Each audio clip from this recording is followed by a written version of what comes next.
C'était un petit vieux grisâtre, au teint sale, pour qui le mot miteux semblait avoir été créé. Déjà malingre, une épaule qu'il avait plus basse que l'autre le faisait paraître encore plus chétif. Et par surcroît, il portait un vêtement noir de coupe indécise qui tenait à peu près le milieu entre le veston d'aujourd'hui et la redingote qu'affectionnaient les Turcs de l'Ancien Régime.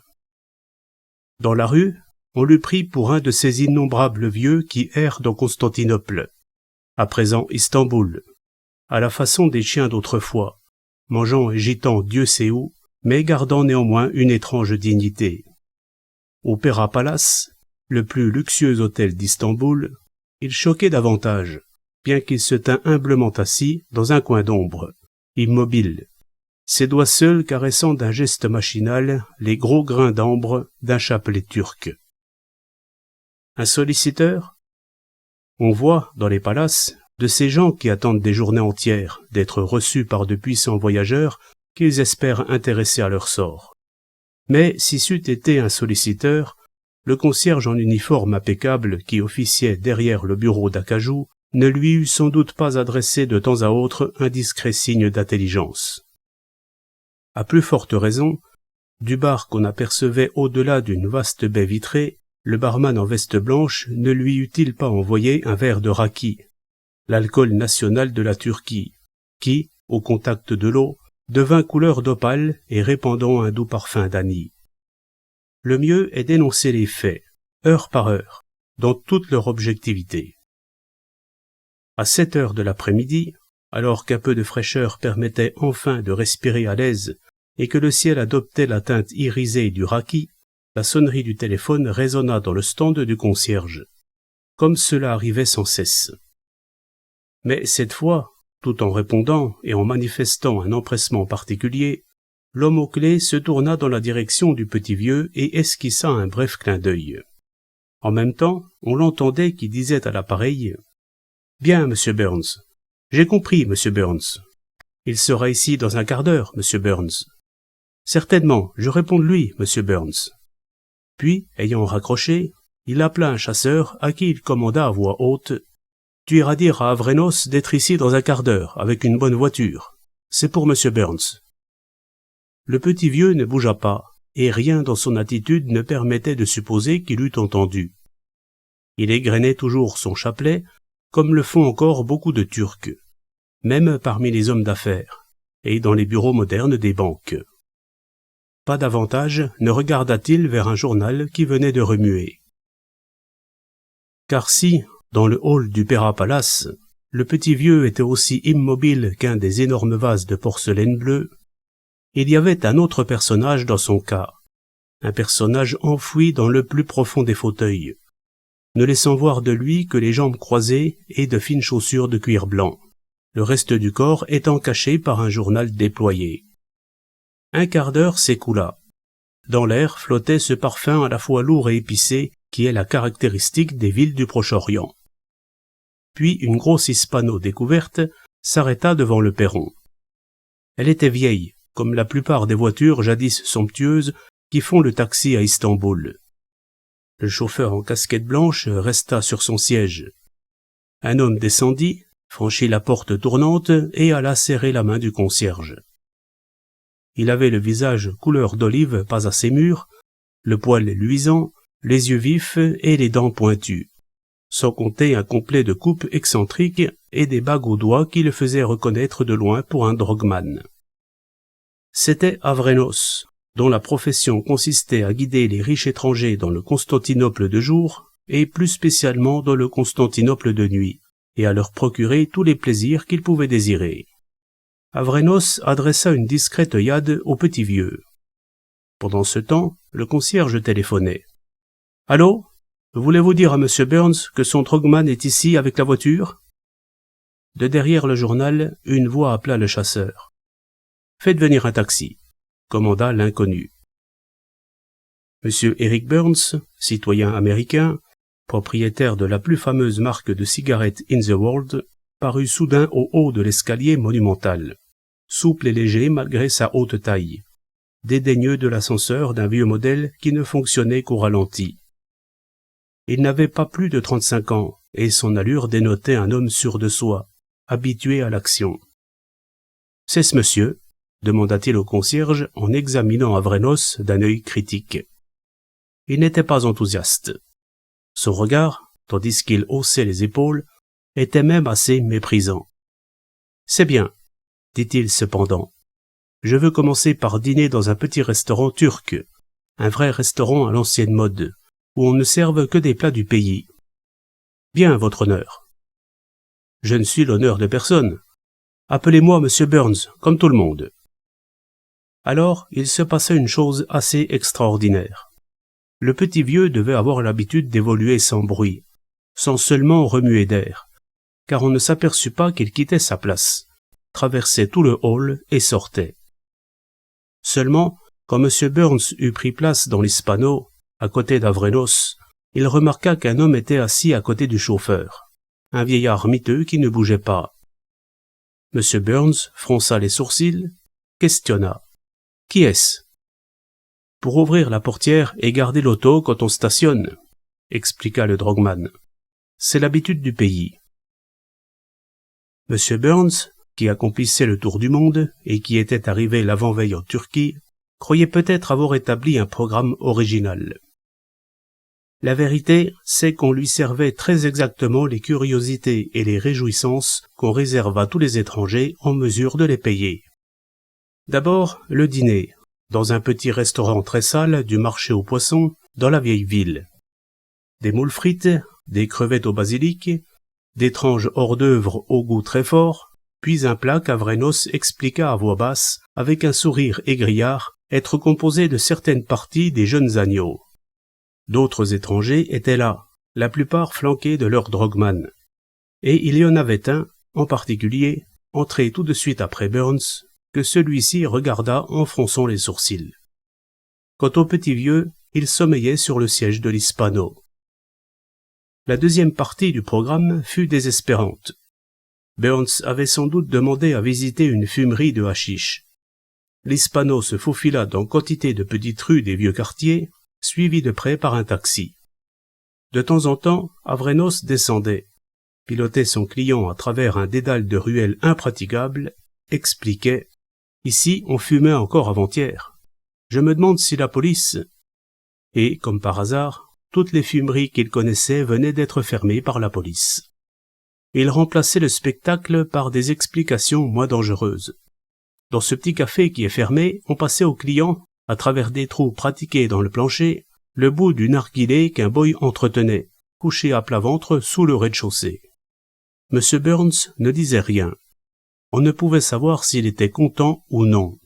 Il se contentait de murmurer de temps en temps « La suite ». Ce fut le Moulin Rouge, fatalement, une boîte de nuit au velours fripé où une douzaine d'entraîneuses attendaient en bâillant que la sonnerie, actionnée par le portier, annonça l'arrivée d'un client. Sans rien demander à Burns, on apporta du champagne pour tout le monde. La plupart des femmes étaient grecques. Quelques-unes connaissaient des mots d'anglais. Elles voulurent faire danser le visiteur et il accepta sans enthousiasme. Par contre, quand l'une d'elles lui demanda son épingle de cravate, il répliqua durement « Pas les pattes ». Un autre client entra, ce qui le débarrassa d'un tiers environ des femmes. Comme par hasard, l'autre client était américain aussi. Comme par hasard encore, c'était l'homme qui était arrivé peu après Burns dans le restaurant du marché aux poissons, et ses souliers étaient exactement les mêmes que ceux de l'inconnu au journal du Pera Palace. Il paraissait plus jeune que Burns, de quelques années. Il était blond, beau garçon, et les filles n'avaient pas trop de peine à lui faire croire qu'elles avaient le béguin. Avrenos avait l'œil à tout, adressait des signes à la musique, au maître d'hôtel, qui, de temps en temps, ajoutait une bouteille vide à celle qu'on avait réellement bue. Ce fut lui aussi qui fit comprendre à la plus jolie des entraîneuses qu'il était temps d'avoir faim, c'est-à-dire de décider Burns à commander à souper. L'Américain se laissa faire. Sa présence semblait aller à une jolie caucasienne, Natacha, qui, toujours sur un signe d'Avrenos, soupira « Si nous allions nous promener au cimetière d'Ayoub ». Et cela encore était archi-classique. Quand il eut versé les quelques milliers de francs que lui réclama le maître d'hôtel du Moulin Rouge, Burns remonta dans son auto et Natacha se trouva serrée entre lui et Avrenos, tandis que le petit vieux, pareil à un mannequin, était toujours immobile à côté du chauffeur. Il n'y avait pas besoin de dire à celui-ci d'aller à Ayoub, car tous les étrangers désirent faire, dans le vieux cimetière musulman, en compagnie d'une jolie femme, la promenade au clair de lune qui est de tradition. On roula un quart d'heure. Seule la lune, qui n'était pas encore levée, manquait à la cérémonie. L'auto s'arrêta dans l'obscurité. Une autre auto s'arrêta 100 mètres derrière elle. Burns, dont Natacha tenait le bras, s'engagea dans une allée où on n'y voyait rien. Avrenos avait le temps de fumer une cigarette et même de faire un petit somme. Le chauffeur aussi. Seul le vieillard miteux devait avoir envie de se dégourdir les jambes, car il descendit de voiture et disparut dans l'ombre. Il vit sans voir. Il devina plutôt. Eric Burns et Natacha marchaient à 100 mètres devant lui, et sans doute l'Américain allait-il pousser jusqu'au bout le respect de la tradition en étreignant Natacha parmi les tombes. Cependant, 50 mètres derrière eux, un homme avançait sans bruit, réduisait l'espace qui le séparait du couple, et, soudain, alors qu'on était assez loin de la voiture et que Burns se décidait à devenir tendre, il se précipitait, assommait l'Américain d'un coup de matraque, donné avec toute l'habileté d'un professionnel. Le petit vieux ne broncha pas, continua à évoluer dans l'obscurité comme un chat de gouttière. L'agresseur, lui, échangeait des phrases avec Natacha et entraînait celle-ci vers l'endroit où il avait laissé sa voiture. Le petit vieux le suivait, ou plutôt, prenant un raccourci, arrivait avant lui près du taxi, murmurait quelques mots à l'oreille du chauffeur et se cachait près de celui-ci. Le couple monta. La voiture partit. À l'arrière, l'homme à la matraque remettait un certain nombre de billets de banque à Natacha afin de calmer ses scrupules. Puis, en passant, il la déposait à la porte du Moulin Rouge. Le taxi, reprenant sa route, gagnait le Pera Palace, et l'homme descendait, réglait la course, pénétrait vivement dans l'hôtel.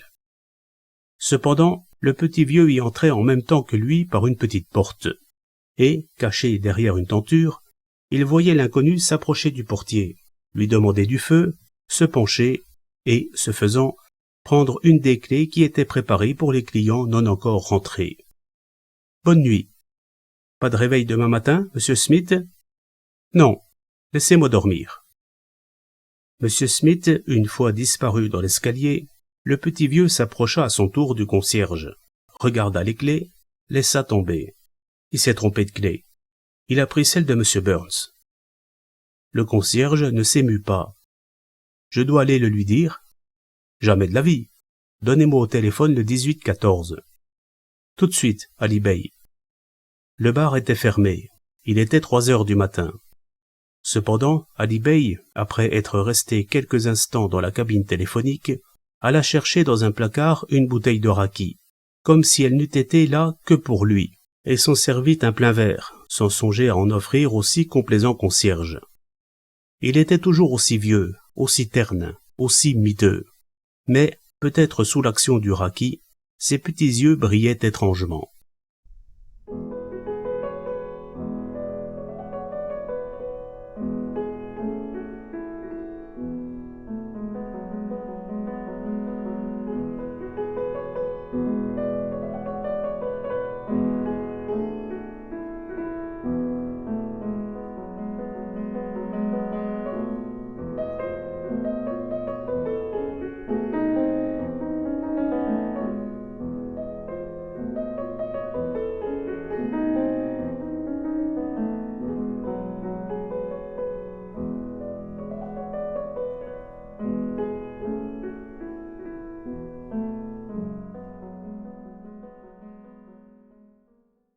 Celui qu'on avait appelé Smith, de son côté, avait pénétré le plus naturellement du monde dans l'appartement d'Eric Burns.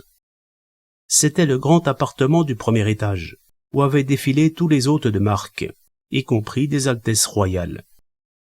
Le salon était surchargé de dorures et les murs tendus de tapisseries authentiques. La salle de bain était vaste comme une piscine et la chambre comportait un magnifique balcon d'où, de jour, on pouvait contempler le spectacle unique du Bosphore et de la cité des minarets. Smith, cependant, qui avait fait de la lumière, s'était livré minutieusement à un examen des lieux, puis avait retiré son veston, ses chaussures, vérifié avec un soin minutieux le chargement de 2 gros revolvers. Dans cet appareil, il s'était glissé sous les draps et avait enfin éteint les lampes. Dès lors, les minutes devinrent longues. Les bruits étaient rares. Parfois la corne d'un taxi, ramenant des clients du Moulin Rouge ou d'une des 3 boîtes de nuit de la ville. Ou encore, au loin, les pas d'un promeneur attardé. Smith, à certains moments, eut l'impression qu'une voiture s'arrêtait devant l'Opéra Palace. Mais il n'en fut pas sûr, car au même moment, un chien hurlait non loin de là dans un jardin. Encore 10 minutes. Un quart d'heure. Smith, sous les draps, avait les doigts crispés sur la crosse de ses revolvers, un index sur chaque détente. Quelqu'un ne marchait-il pas dans le corridor en essayant d'étouffer le bruit de ses pas? Et ce quelqu'un ne s'arrêtait-il pas devant la porte? Smith, les nerfs tendus, attendait toujours, et il eut la quasi-certitude que du métal touchait la serrure. On faisait fonctionner celle-ci avec une clé ou un passe-partout. Peu après, d'ailleurs, il sentit une présence étrangère. C'était très vague. L'impression que quelqu'un d'autre vivait, respirait, bougeait non loin de lui. Mais qu'allait faire ce quelqu'un? Où était-il exactement? Vers quel endroit de la pièce se dirigeait-il? Au-dessus de la tête de Smith, la poire électrique permettait d'inonder en 1 seconde la pièce de lumière. Cependant, il valait mieux attendre. Il fallait être sûr. Et il s'efforçait de respirer avec autant de régularité qu'un dormeur. Quel était ce bruit, ce froissement plutôt? Il n'était plus question de pas, mais d'un son plus mou, plus léger, comme si on eût laissé tomber des vêtements sur le sol. Puis, les nerfs de Smith n'y tinrent plus. Il lâcha un instant un des revolvers, celui que serrait sa main gauche, pour atteindre avec celle-ci la poire électrique. Et, se dressant sur le lit, il alluma, l'autre arme braquée vers l'endroit d'où parvenaient les bruits. « Haut les mains! Pas un geste !» Il fut tellement stupéfait que, pendant un bon moment, il dut paraître grotesque, avec son revolver qui ne menaçait qu'une femme occupée à se dévêtir. Car c'était une femme qui était là, une brune splendide, déjà demi-nue, le regardant avec des yeux pleins d'effroi. « Qui êtes-vous » questionnait-elle avec un fort accent turc qui faisait de ses paroles une musique. « Et vous ?»« Mais je suis chez moi. » Il avait sauté du lit et se félicitait de ne pas s'être dévêtu davantage. Quant à la femme, elle avait ramassé sa robe qu'elle tenait devant elle, ce qui n'empêchait pas d'apercevoir d'admirables épaules et la naissance de la poitrine. « Comment chez vous? Je ne suis pas dans l'appartement 12 ? Vous êtes au 2, répondit-il, en fronçant les sourcils. Vous occupez le 12? Dans ce cas, pourquoi, vous croyant chez vous, vous dévêtiez-vous sans faire de lumière? Elle avait de grands yeux sombres qui se remplissaient d'angoisse. Et vous, pourquoi dormez-vous avec des revolvers dans la main? Laissez-moi me rhabiller, laissez-moi partir. Pas avant que nous nous soyons expliqués. Qu'est-ce que vous voulez savoir? Que veniez-vous faire dans cette chambre? Je vous répète que je me croyais chez moi. Si je n'ai pas éclairé, c'est que je ne voulais pas éveiller mon mari. Il est tard et je lui avais promis de rentrer avant 2 heures. Elle ne se rhabillait toujours pas, et même, peut-être sans le vouloir, elle découvrait beaucoup plus d'elle, ce qui semblait contrarier M. Smith tout en lui faisant plaisir. Votre mari est dans la chambre 12? Qui est-ce? C'est un important commerçant grec, M. Grafopoulos. Moi, je suis turc. Nous sommes pour quelques jours à Istanbul. Je suis sorti avec une amie et...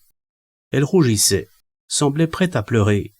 Mais en même temps, le regard qu'elle lançait à M. Smith était pour celui-ci un encouragement. « Je suis confuse de vous avoir dérangé, » soupirait-elle. « Je vais m'en aller. Je ne sais pas comment j'ai pu me tromper de chambre. Il est vrai que nous avons beaucoup bu de champagne. »« Avec des hommes » laissa-t-il tomber. « Non, entre femmes. Nous ne nous étions plus vus depuis longtemps, et nous avions beaucoup de choses à nous raconter. En bas, dans le hall désert où brûlaient seulement quelques lampes, le petit vieux avait repris sa place dans son fauteuil, et il semblait que le sommeil n'avait pas la moindre prise sur lui. Le concierge était à son poste, et de temps en temps, les deux hommes, après avoir regardé machinalement vers le premier étage, échangeaient un coup d'œil à la fois ironique et satisfait. Il faut ajouter qu'Ali Bey, avant de s'asseoir, avait posé à sa portée, sur un guéridon, la bouteille de raki et un verre. Dans l'Hispano, à Ayoub, Avrenos dormait à côté du chauffeur, tandis qu'Eric Burns, qui n'avait qu'une demi-conscience, croyait être entouré de brouillard et faisait un effort vertigineux pour nager vers la lumière. En attendant, il n'en restait pas moins étendu de tout son long, le nez sur un buisson odorant. « Venez », disait cependant Smith, que sa nocturne visiteuse troublait de plus en plus.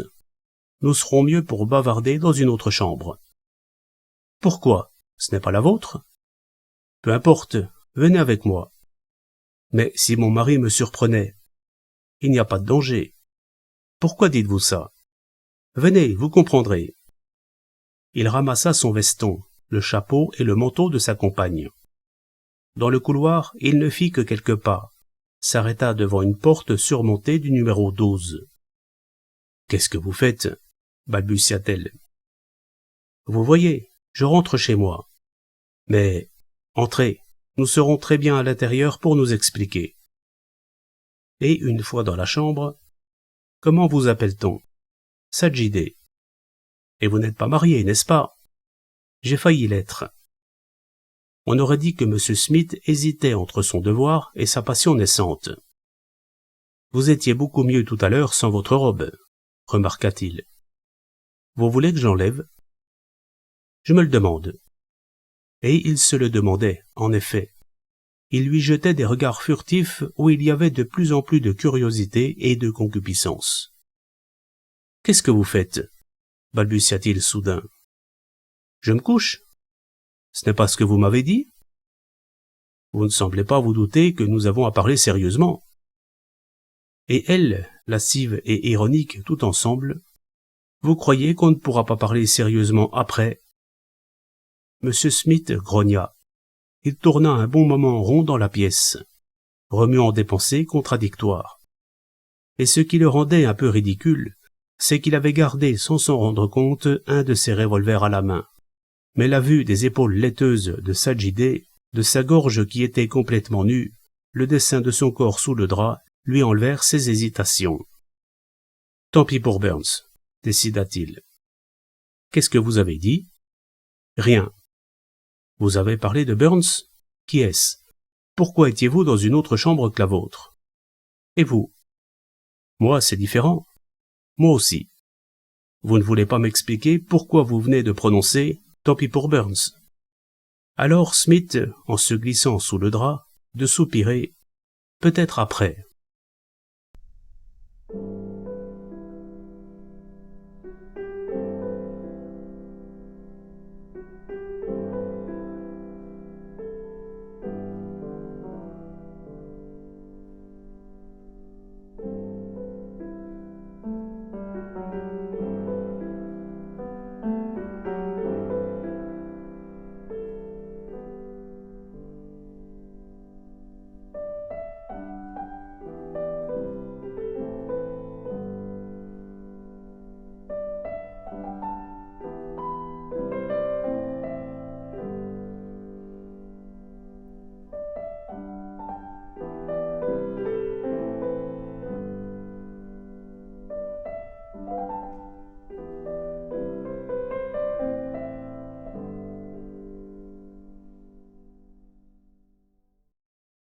La fenêtre était ouverte, et l'aube donnait au ciel des couleurs de coquillage, apportait dans la pièce les senteurs du matin.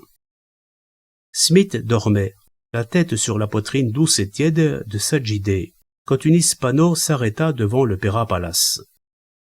Avrenos, lugubre, le teint pâle, les vêtements fripés, pénétra dans le hall, aperçut Ali Bey toujours à sa place, et murmura « Comment se fait-il que vous soyez ici ? Il s'est passé du vilain. » Ah, fit doucement le petit vieux. Notre homme, Burns, nous venons de le retrouver dans... Il est remis.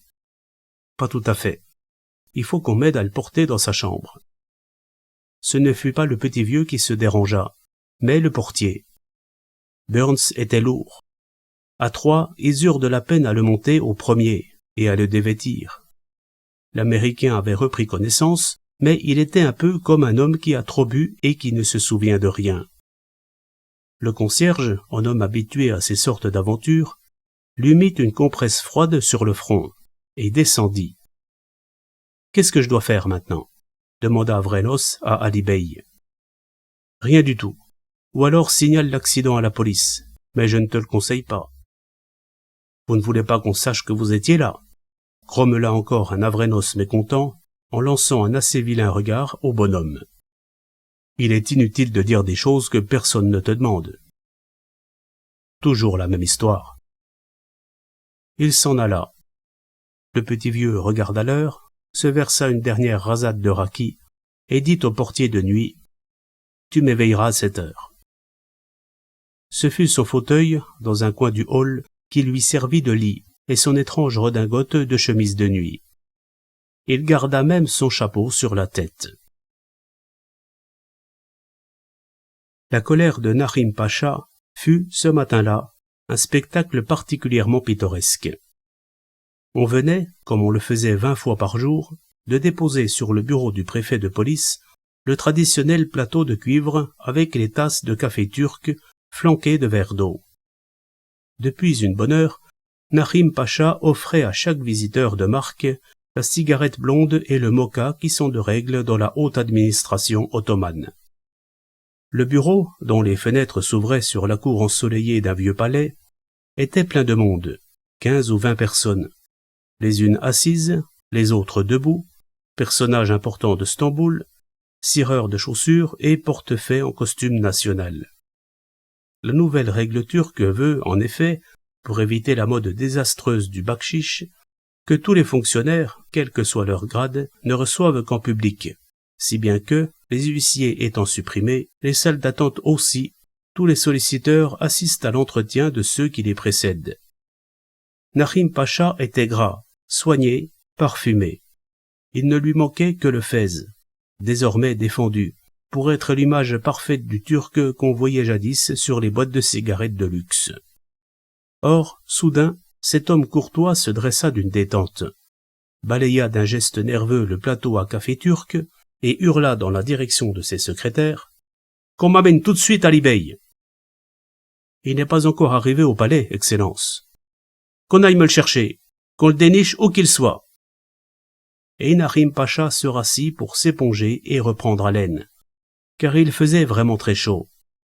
Au moment où il avait le visage couvert de son mouchoir, une voix humble murmura tout près de lui « Vous avez manifesté le désir de me voir, Excellence. » Ce n'était pas la première scène de ce genre, car Ali Bey était un être insaisissable, et personne n'eût pu dire où il mangeait, où il dormait, ni où il faisait sa toilette, qui était, il est vrai, assez rudimentaire.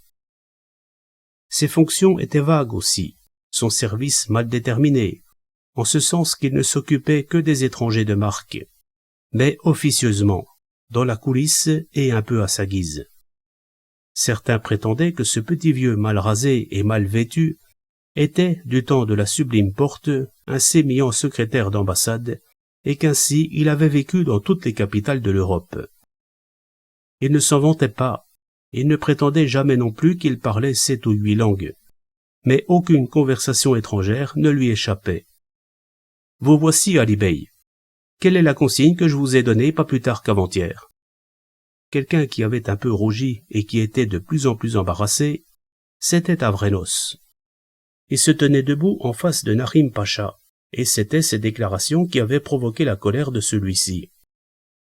Ali Bey, pourtant, le regardait sans colère, ne se démontait pas, récitait de sa voix molle « Vous m'avez dit, Excellence, qu'un richissime Américain, Eric Burns, allait débarquer à Istanbul, et que, selon un câble de la police américaine, la vie d'Eric Burns était menacée. Vous m'avez prié de veiller sur lui sans m'en montrer, et... Qu'avez-vous fait? J'ai veillé, Excellence. La colère du préfet de police faillit se rallumer, et les pauvres bougres qui attendaient leur tour tremblaient. Vous avez veillé, vraiment. Pouvez-vous me dire où se trouve en ce moment Eric Burns? Dans son lit, Opéra Palace, Excellence. Et dans quel état, s'il vous plaît? Que lui est-il arrivé cette nuit? Je ne pense pas qu'il lui soit arrivé quoi que ce soit de fâcheux, Excellence. Avrenos était suffoqué par cette audace. Comme il avait toujours certaines fautes à se faire pardonner, il s'était hâté de venir raconter au chef de la police ce qu'il savait, et maintenant il voyait Ali Bey s'enferrer. C'était mauvais. Fatalement, il aurait désormais un des deux hommes contre lui, sinon les deux. Ainsi, Ali Bey, vous ignorez que vers 3 heures du matin, l'homme que je vous ai chargé de surveiller était au cimetière d'Ayoub. Je ne l'ignore pas, Excellence, mais la loi de l'hospitalité ne nous permet pas d'empêcher nos visiteurs de se promener la nuit en galante compagnie. Elle nous fait tout au moins devoir d'empêcher qu'ils reçoivent un coup de matraque sur la tête. En effet, Excellence. Or, si je ne me trompe, c'est ce qui est arrivé, et ou vous l'ignorez, ou vous avez omis de m'en aviser. Avec un geste de souris, le pauvre Ali Bey, qui tenait les yeux baissés, avait décroché le récepteur du téléphone et demandait l'Opéra Palace. « Donnez-moi Monsieur Burns, s'il vous plaît. » Vous dites ? La consigne n'existe pas pour le préfet de police. Annoncez à Monsieur Burns que c'est son Excellence Narim Pacha en personne qui désire lui parler. Et, avec un sourire plein d'humilité, il passa le cornet à son chef. « Allô, Monsieur Burns? Narim Pacha, oui. Je vous téléphone pour m'excuser de ce qui est arrivé cette nuit et pour prendre de vos nouvelles. Le ministre de l'Intérieur sera désolé quand il apprendra qu'un personnage tel que vous... » Comment? Quoi?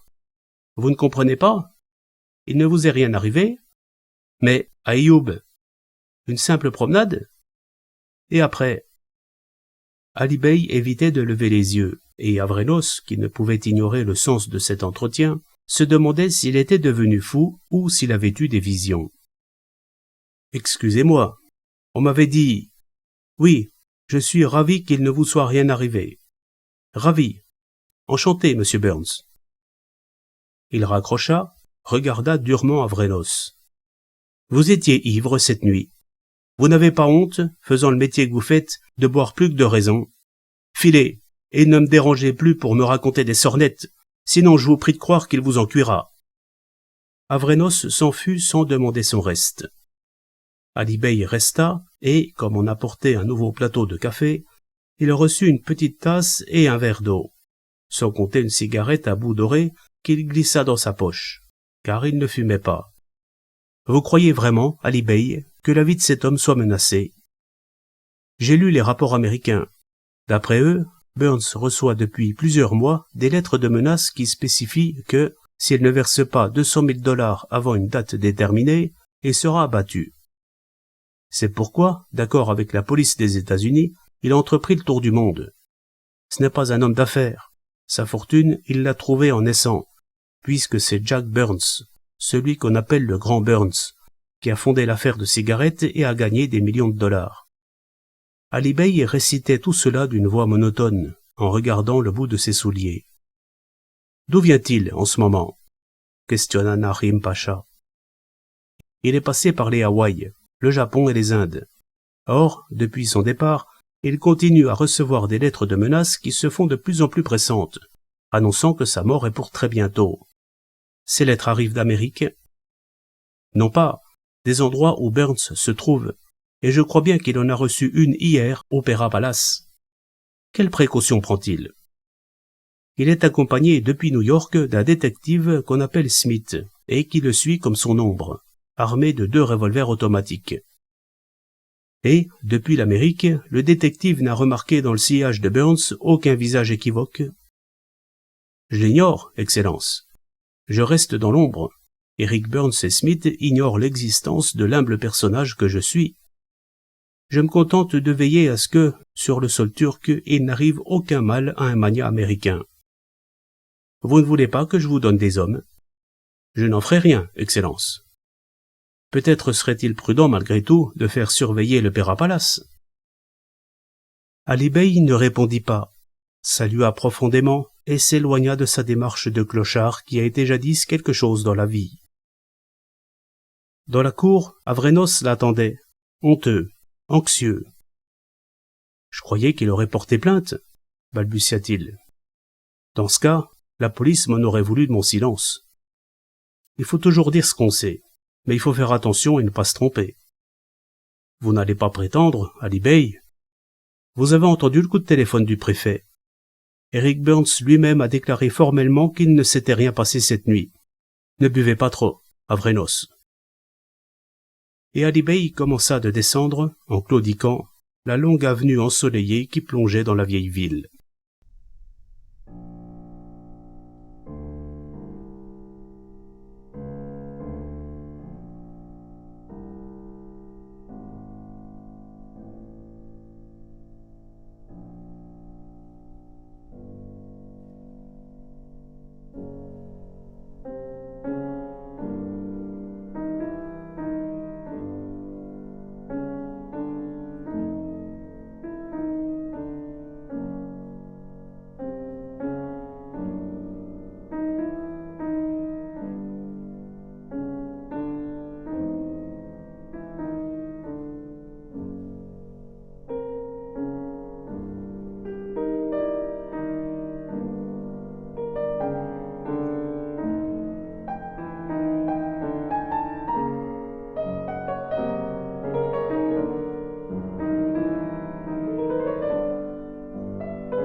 Une souris, vraiment, ne faisant pas de bruit, ne remuant pas d'air. On ne le voyait ni entrer ni sortir, à croire qu'il pouvait devenir de la couleur des choses devant lesquelles il passait pour se confondre avec elles. Mais il suffisait de parler de lui pour le voir surgir, minable et calme. Ainsi, le concierge du Père Palace tressaillait-il, en voyant devant lui au moment où, tenant le courrier trié, il se tournait vers le hall, Ali Bey qui tendait la main, un vague sourire aux lèvres. Ali Bey n'ordonnait pas, ne sollicitait pas. Il tendait la main et le concierge lui remettait le tas de lettres que le vieil homme faisait volter avec adresse entre ses doigts, ne gardant qu'une seule enveloppe, timbrée d'Istanbul et adressée à Eric Burns. Il n'y avait pas que dans le hall de l'hôtel et au bar que le policier sévissait, car, quelques instants plus tard, le chef, qui venait de retirer une pièce d'agneau du four, se trouvait nez à nez avec Ali Bey penché sur une bouilloire.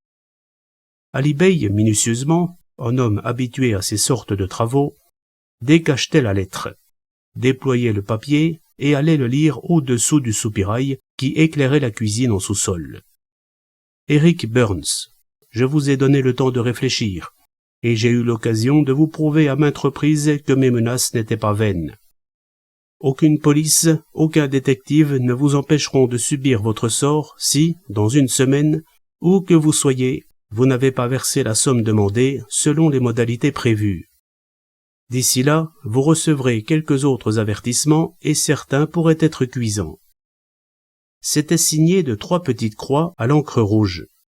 Ce qu'il y avait d'étonnant pour une lettre de ce genre, c'est que, à l'encontre de la tradition, elle n'était pas écrite à la machine, ni composée à l'aide de caractères découpés dans des journaux. Elle était bel et bien manuscrite, et l'écriture était une écriture de femme. Ali Bey aurait juré de femme turque. Le temps, pour le chef, d'épicer un plat, et le policier n'était plus là. Mais par contre, le photographe qui habitait en face du Père Palace le voyait surgir à la faible lueur rouge de son laboratoire. « Vous voulez me photographier ceci, Selim Bey ?» Puis il alla reporter la lettre au concierge du Père Palace. « Sajidé ?» questionna-t-il si légèrement que ses lèvres remuaient à peine. Et le concierge n'eut qu'à lever les yeux vers l'étage supérieur pour se faire comprendre. « Burns ? Il dort, Ce matin, il s'est fait monter un solide breakfast. Pas de médecin? Rien que de l'aspirine. Si, pour le concierge, Ali Bey disparut, il ne quitta pas l'hôtel, puisque le barman qui astiquait son comptoir le vit un peu plus tard se servir un grand verre de raki et grignoter des olives. Un garçon d'étage crut l'apercevoir au fond d'un couloir, mais il n'y prit pas garde. Dans la chambre 12, Smith, en élégant pyjama, était assis sur son lit, à côté de Sajidé dont le costume se réduisait à une chemise de jour. La fenêtre permettait d'apercevoir les minarets de la ville basse, et le couple, évidemment gai, heureux de vivre, prenait son petit déjeuner, un plateau posé sur les jambes. Smith, surtout, était d'humeur enjouée, et paraissait tout à fait enchanté de l'aventure. Après avoir regardé longuement sa compagne de ses petits yeux qui riaient, il proposa. Si on parlait franchement, à présent. Et, comme elle esquissait une moue, il ajouta, malicieux, « Vous croyez qu'on n'est pas encore assez intime ?»« Vous êtes un démon, » minauda-t-elle. « Vous allez encore me faire avouer des choses que j'aimerais mieux ne pas dire. Vous n'avez aucune pitié pour la pudeur d'une pauvre femme. » Et ce mot pudeur était d'autant plus savoureux qu'elle avait la gorge nue et les jambes nouées à celles de son compagnon. « Allons, jolie Sajidé, voulez-vous que je vous aide? Commençons par le commencement. D'abord, vous n'avez pas de mari. Ensuite, vous aimez les jolies robes, les parfums et les bijoux. Et, comme ces choses ne sont pas faciles à se procurer sans argent... Vous êtes cruel, soupira-t-elle. Je suis américain. Nous autres, nous aimons nous rendre compte. Je suis sûr que vous n'entrez pas comme ça dans la chambre de n'importe quel voyageur. Je l'espère. Ne vous fâchez pas. Vous êtes une personne de grand luxe. On a dû vous dire qu'Eric Burns, le roi des cigarettes, était au Opéra Palace et que c'était un aimable célibataire. Rougit-elle? Feignit-elle de rougir? Lui, en tout cas, poursuivait, encouragé par la docilité de sa compagne. Mais on avait l'impression qu'un regard de celle-ci suffirait à le faire taire. N'est-ce pas que j'ai raison, petite Sajidé jolie? Vous ne vouliez pas du tout rencontrer le pauvre Smith, mais son patron, le grand Burns. Et le hasard a voulu que cette nuit-là, le pauvre Smith eût pris place dans le lit de son patron. C'est une autre histoire, une histoire qui serait trop longue à vous raconter. Ce n'est pas juste. Qu'est-ce qui n'est pas juste? Moi, j'avoue la vérité entière, et vous ne voulez rien me dire. Je veux savoir pourquoi vous étiez couché avec des revolvers chargés dans le lit de votre patron. Il alluma une cigarette, hésita un instant. Supposez que Burns soit menacé de mort. Par qui? Peu importe. Dans notre pays, les gens riches sont tous plus ou moins en proie aux entreprises des gangsters, ou, comme on dit maintenant, des racketteurs. Burns, cette nuit, courait un danger, et il est naturel que moi, qui suis chargé de veiller sur sa personne, comment saviez-vous qu'il courait un danger? Parce qu'on le lui avait écrit. Comment pouvait-on le lui avoir écrit, puisqu'il venait seulement d'arriver? La lettre venait de Port Saïd, où nous avons fait escale il y a quelques jours. Tenez, je vais vous la montrer. Il se leva. Peut-être aussi avait-il besoin de se dégourdir les jambes. Il marcha vers une table sur laquelle était posée une serviette en cuir rouge, fermant à clé, fit jouer la serrure, remua quelques papiers et revint avec une lettre. Eric Burns, attention, la première nuit d'Istanbul vous apportera un sérieux avertissement et le lit où vous vous trouverez pourrait bien être remplacé peu après par un lit d'hôpital. Décidez-vous. On dirait une écriture de femme, murmura Sajidé, après avoir, pour la forme, feint un petit frisson. C'est mon avis. Mais d'une femme qui ne serait pas très cultivée. Cependant, elle ne fait pas de faute. Il en est ainsi de toutes les lettres, fit Smith en allant baisser les persiennes, car le soleil pénétrait dans la chambre. Burns en reçoit beaucoup. À chaque escale. À New York, il en trouvait une à chaque courrier. Toujours de la même écriture? Chaque fois d'une écriture différente. Vous ne voulez pas me donner une cigarette? Il s'approcha d'elle et commença à croire, à l'émotion qu'il ressentait, qu'il était réellement amoureux. Vous êtes un homme étrange, Smith. Pourquoi? Parce qu'il y a des moments où vous êtes terriblement timide et que je ne m'imaginais pas les détectives américains comme des gens timides. Avec les femmes, rectifia-t-il en souriant. Vous n'avez pas eu beaucoup de femmes, n'est-ce pas? Pourquoi dites-vous ça? Parce que je l'ai senti à votre façon d'être. Un homme habitué aux femmes se comporte autrement. Vous avez apporté à mon égard une gourmandise. Ça vous a déplu? Au contraire. Et vous avez été tellement bouleversé par cette aventure que vous en avez oublié tous vos devoirs. Quels devoirs? S'étonna-t-il sincèrement. Les devoirs de votre profession. Supposez que pendant que vous étiez ici, on ait assassiné Burns. Vous n'avez même pas pris de ses nouvelles. Où était-il pendant que vous étiez dans son lit? Il ne risquait rien. Et depuis lors? Je ne sais pas, avoua-t-il. Attendez, je vais demander. À ces moments-là, il avait des gaucheries de jeune homme. Il décrochait le récepteur, questionnait le concierge. « Allô? Monsieur Burns est rentré? Bien. Non, ne le dérangez pas. Je vous assure que ce n'est pas la peine. Vous me préviendrez seulement quand il se lèvera. Merci. » Et, comiquement, « Vous voyez, il est couché et il dort. Je suis encore un peu en vacances. Savez-vous, Sajidé, que vous me plaisez vraiment beaucoup et que vous ne ressemblez en rien aux jeunes filles américaines. Vous n'aimez pas les jeunes filles américaines. Elles ne pensent qu'à dépenser beaucoup d'argent. Et les japonaises? Je n'ai pas connu. Vous n'allez pas me dire qu'au cours des escales, vous n'avez pas voulu goûter aux amours du pays. Non, rarement. Ce n'est pas mon genre. Et Monsieur Burns? Il fronça les sourcils, gronda. Oh, lui, ce n'est pas la même chose. La passerelle est à peine en place qu'il est déjà aux mains des guides, des drogmen, comme vous dites, qu'ils conduisent dans toutes les maisons spéciales. Qu'est-ce que nous allons faire aujourd'hui, petite Sajidé? Voulez-vous que nous allions en caïque à Thérapia? C'est la promenade des amoureux. Nous nous promènerons sur le Bosphore. Très bien. Habillez-vous. Nous irons à Thérapia. Mais, Monsieur Burns, je lui annoncerai que je prends une après-midi de congé. Il peut rester tranquille pendant quelques heures. Dans ce cas, je m'habille. Et elle se leva, ramassa ses vêtements, pénétra dans la salle de bain dont elle referma la porte derrière elle en criant « Je vous demande une demi-heure ». L'instant d'après, elle sursautait en voyant à 1 mètre d'elle Ali Bey paisiblement assis sur le bord de la baignoire. « Vous étiez ici ?» Il mit un doigt sur ses lèvres, lui fit signe de s'habiller, et n'eut, pendant la toilette de la jeune femme, pas le moindre regard équivoque. Il se contentait d'écrire quelques mots sur un bout de papier, car il était difficile de parler sans être entendu de la pièce voisine où Smith allait et venait. « Retiens-le jusqu'à 10 heures du soir, essaie de l'enivrer. Il n'est pas habitué au raki. Je voudrais aussi la clé de la serviette rouge qui est dans la chambre. » Debout sous la douche, elle lui fit signe qu'elle avait compris, et frissonna au contact de l'eau glacée qui ruisselait sur sa peau ocrée. Quand elle se retourna pour chercher le peignoir, Ali Bey n'était plus là. « On ne peut pas encore entrer » s'impatientait Smith, décidément amoureux.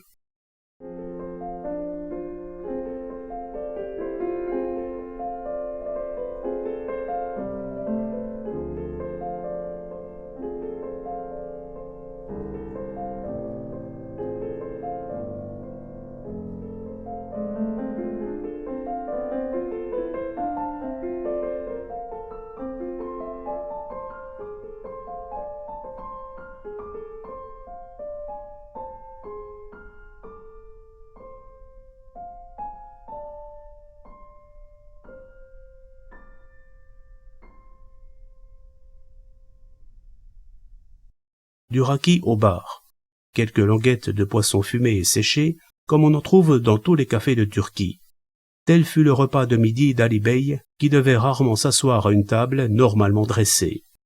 Smith et Sajidé étaient partis pour Thérapia à bord d'une Packard de location, et à cette heure chaude, l'hôtel était à peu près vide, hormis quelques clients abrutis par la sieste. Pourquoi un petit gamin, qui cirait d'habitude les chaussures dans un coin du hall, se promenait-il dans le corridor du premier étage? Ali Bey, lui, était confortablement installé, comme un homme qui ne craint aucune intrusion étrangère, dans la chambre numéro 12. Avec une petite clé que Sajidé avait remise pour lui au concierge, il avait ouvert cette serviette en cuir rouge qui semblait tant le tenter, et en avait étalé les papiers sur la table Louis XV. Détail curieux, car il transformait la physionomie du bonhomme. Ali Bey, pour lire, portait des lorgnons et ressemblait alors à un de ces vieux savants tels que les enfants se les imaginent. Il prenait des notes, copiait certaines lettres. Il se livrait surtout à un étrange travail qui était presque de la statistique. Comme Smith l'avait dit le matin à sa maîtresse, Eric Burns, depuis New York, n'avait pas fait une seule escale sans recevoir une lettre de menace. Toutes ces lettres étaient là. Il n'y en avait pas deux de la même écriture. Il n'y en avait pas une seule écrite par un homme.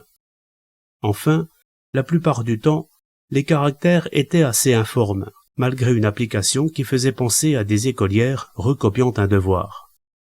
Le travail de statistique consistait à repérer les fautes. Or, dans toutes les lettres, il n'y en avait qu'une ou deux, toujours les mêmes, ce qui était assez inattendu. Je vous avertis charitablement que le temps approche où, à la prochaine escale, vous comprendrez que c'est sérieux et... Les racketteurs qui s'acharnaient ainsi sur le roi des cigarettes n'avaient apparemment aucune envie de brusquer les choses. On aurait dit qu'avant d'agir, ils voulaient terroriser Burns afin d'avoir plus facilement raison de lui. Demain, à côté de votre lit, vous trouverez un couteau qui vous prouvera qu'il eût été aisé de vous tuer pendant votre sommeil. Ainsi, d'escale en escale, le pauvre Burns trouvait-il des menaces plus ou moins précises, des avertissements plus ou moins effrayants. Soudain, il y eut un petit coup frappé à la porte, et, avec des mouvements d'une netteté surprenante, Ali Bey remit tout en place, sembla se fondre dans la direction de la salle de bain. C'était le cireur de chaussures qui avait donné le signal, et, quelques instants plus tard, Burns en personne, un Burns en pyjama, qui semblait avoir mal à la tête, pénétrait dans la chambre de son détective, tirait une petite clé de sa poche et s'en servait pour ouvrir la serviette de maroquin rouge.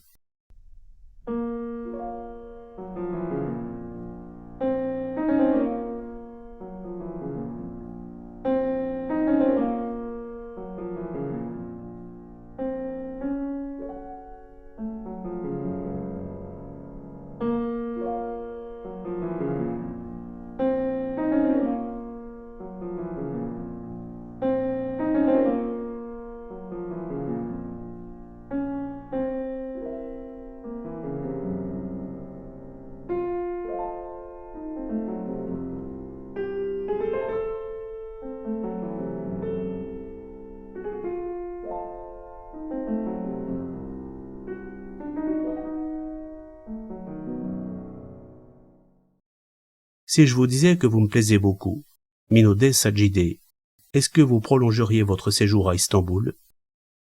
Ils étaient tous deux assis au fond d'un caïque léger que deux rameurs faisaient voler sur les eaux miroitantes du Bosphore.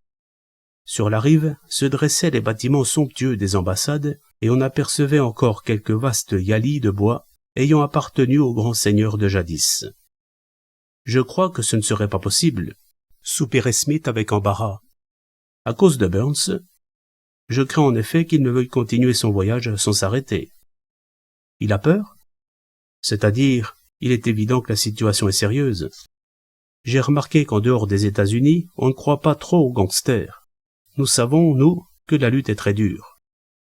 Mais puisque vous êtes là pour le protéger. Oui, c'est vrai, je suis là pour le protéger. Et si je vous suppliais de rester encore? Non. Je crois que j'aimerais mieux vous emmener en Grèce, puis peut-être en Italie. Et Burns, que dirait-il? Toujours Burns, gronda-t-il alors. Rien que lui. Burns par-ci, Burns par-là. Pourquoi ne le quittez-vous pas? Il la regarda avec ahurissement, haussa les épaules, parvint à sourire. Vous en avez de bonnes. Vous avez absolument besoin de lui pour vivre? À ce moment, Sajidé tressaillit, car un caïque voguait de conserve avec le leur, et il n'y avait à bord outre les deux rameurs, qu'un petit homme vêtu de noir. Smith le remarqua aussi, fronça les sourcils, grommela. « Quel est ce bonhomme? Il me semble que je le rencontre souvent. Ce n'est pas une tenue pour venir se promener sur le Bosphore. » Le caïque se rapprocha encore. Ali Bey, déférent, se leva, au risque de perdre l'équilibre dans sa frêle embarcation. Et, cérémonieux, il murmura. « Voudriez-vous m'accorder un moment d'entretien, Monsieur Burns ?» Cette idée fut surprise ou feignit de l'être. L'homme, lui, esquissa une grimace, regarda autour de lui avec embarras, bégaya. « Qu'est-ce que vous dites ?»« Je dis, Monsieur Eric Burns, que j'ai l'honneur de solliciter de vous un moment d'entretien. J'avoue que c'est assez urgent, car à cette minute, certaines personnes que vous connaissez se trouvent dans une situation délicate. Vous voulez me parler ici, sur le Bosphore? Nous pourrions rentrer à Therapia et prendre le thé. Je ne prends jamais de thé. Alors, si vous le permettez, nous prendrons du raki. Vous verrez que c'est très supérieur au whisky. » Et les deux caïques naviguèrent bord à bord, tandis que l'Américain, le regard anxieux, ne soufflait plus mot.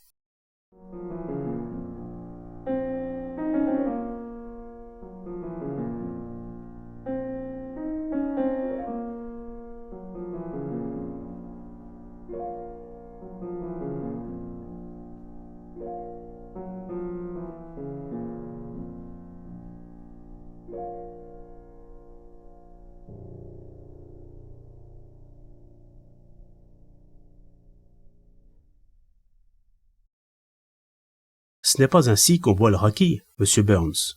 Ne mélangez jamais l'eau et l'alcool dans le verre. Une gorgée d'alcool, comme ceci, vous la gardez dans la bouche, puis vous y ajoutez une large rasade d'eau glacée. Pourquoi vous obstinez-vous à m'appeler Monsieur Burns? Ils étaient à la terrasse d'un des grands hôtels de Therapia, sous des parasols ocre, non loin d'un orchestre tzigane comme on en trouve dans n'importe quelle station balnéaire. Je m'excuse de vous importuner, Monsieur Burns, mais je veux croire que vous ne serez pas fâché d'être débarrassé d'une menace qui n'a jamais existé. Et son regard se fixait sur le visage étonné et gêné tout ensemble de son interlocuteur, tandis que Sajidé sursautait. Pourquoi dites-vous que cette menace n'a jamais existé? Parce que si on avait voulu vraiment vous faire trembler, on aurait employé des moyens plus expéditifs. Par exemple, on aurait pu vous enlever et vous faire signer un gros chèque pour prix de votre vie. Vous n'y avez jamais pensé. Il m'est arrivé de penser ainsi, oui. Mais vous ne l'avez pas cru. Voyez-vous, Monsieur Burns, vous êtes intimide, et pas seulement avec les femmes. Vous êtes né presque milliardaire. Vous avez eu une enfance beaucoup trop douce. Je suis sûr que vous ne vous êtes pas souvent battu à coups de poing comme on le fait si volontiers dans votre pays. Pas souvent, non. Quand vous avez hérité de cette vaste fortune, vous avez dû être assez embarrassé. J'aime la vie tranquille. J'ai horreur de recevoir tous les jours des centaines de lettres de tapeurs et d'avoir mon antichambre pleine de gens qui cherchent à me soutirer quelque chose. Depuis quand connaissez-vous Smith? Depuis le collège. Il désirait être avocat, mais il n'a pas très bien réussi. Il ne vous a jamais rien demandé. Une seule fois. Il voulait que je lui avance les fonds pour monter un cabinet d'affaires. J'ai refusé par principe parce que je ne veux pas être la poire. Vous êtes restés amis. Camarades, nous fréquentions le même cercle. Smith a fondé une agence de détectives? Pas une agence, car il manquait de capitaux, mais il s'occupait de recherche. C'est un garçon très adroit, très subtil. Un jour, vous avez commencé à recevoir des lettres de menaces. Oui, il y a près d'1 an de cela. Vous les avez montrées à la police? Non, pas tout de suite, car dans ces cas-là, les choses tournent souvent mal. Vous les avez montrées à Smith? Oui. Il m'a promis de s'en occuper. Puis, comme il ne trouvait rien, j'en ai parlé à la police. Elle n'a rien trouvé non plus, et pour avoir la paix, j'ai décidé de faire le tour du monde, ce dont j'avais envie depuis longtemps. Et vous avez emmené Smith. C'était naturel. La police aussi me conseillait d'avoir toujours quelqu'un avec moi. Quand avez-vous commencé à le soupçonner? Que voulez-vous dire? Vous le savez très bien. Un beau jour, vous avez soupçonné Smith de ne pas jouer tout à fait franc jeu avec vous. De qui vient l'idée de voyager en échangeant vos personnalités, lui devenant Burns et vous Smith? Je crois que c'est lui. Mais la combinaison ne me déplaisait pas. J'étais beaucoup plus libre. Les corvées étaient pour lui. Les risques aussi, riposta sèchement le petit vieux. Passons. N'empêche que, depuis quelque temps, vous vous demandiez ce qu'il en était réellement de ces fameuses menaces.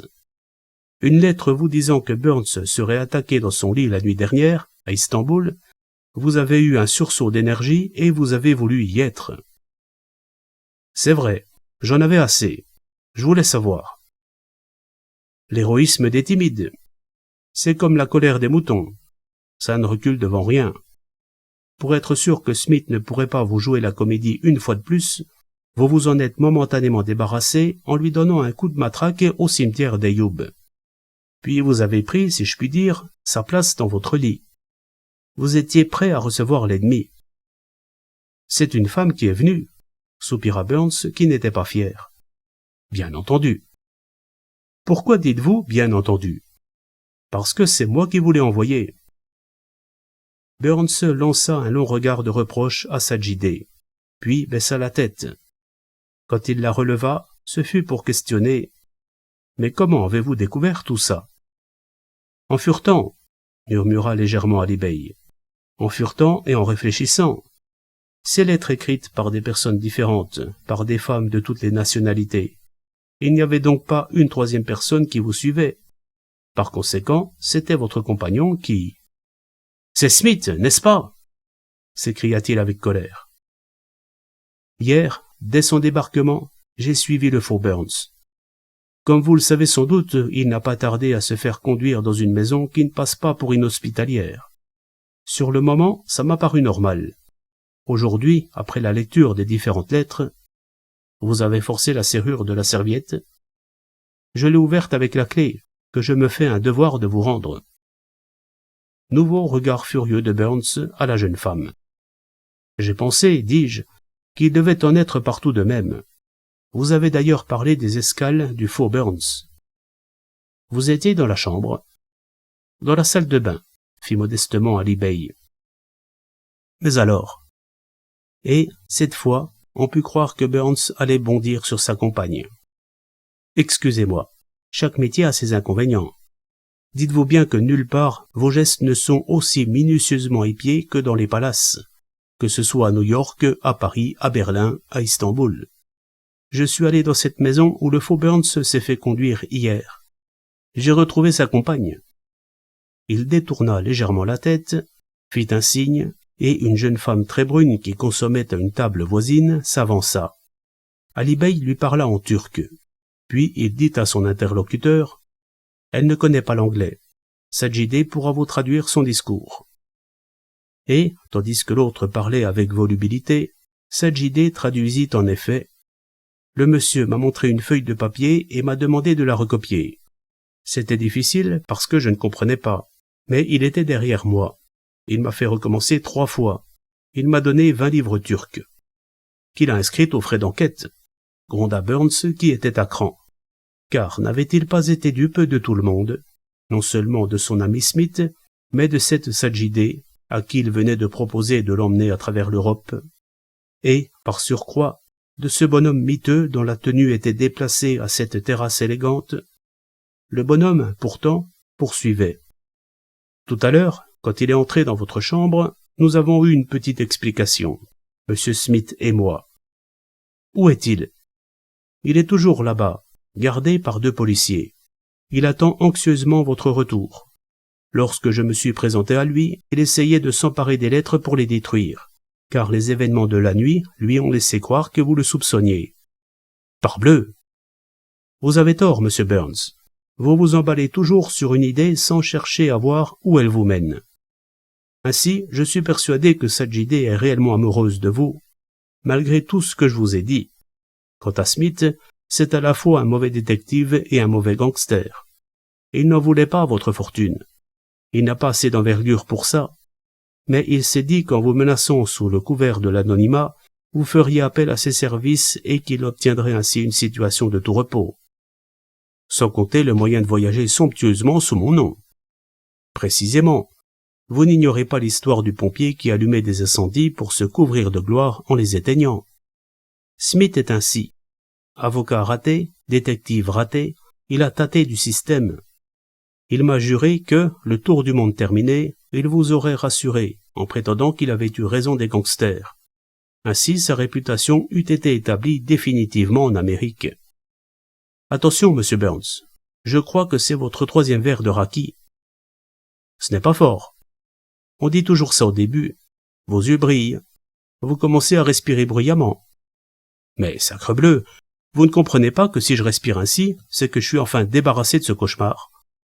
Que Smith aille au diable, et que je puisse enfin... Sajidé se tourna vers lui. Il la regarda, hésitant. Que vous puissiez enfin... insista Ali Bey. Rien. Je vous remercie, monsieur. Dites à Smith de s'en aller avant que je revienne.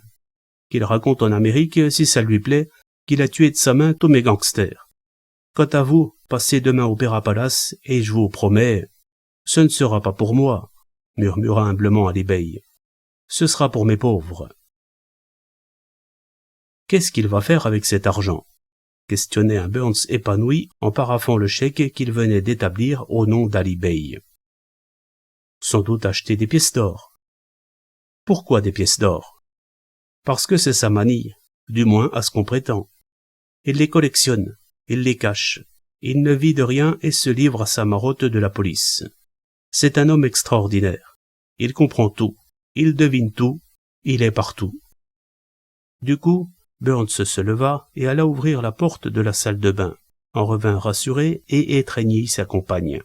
« Nous allons toujours commencer par faire le tour d'Europe ensemble, décida-t-il. Ce sera plus drôle qu'avec Smith. Ou plutôt qu'avec Burns, puisque vous étiez Smith. » Il grogna. Il n'aimait pas qu'on fît allusion à une époque où il avait eu peur. Quant à Ali Bey, pelé, miteux, il était assis dans un coin du hall où le barman lui apportait un verre de raki.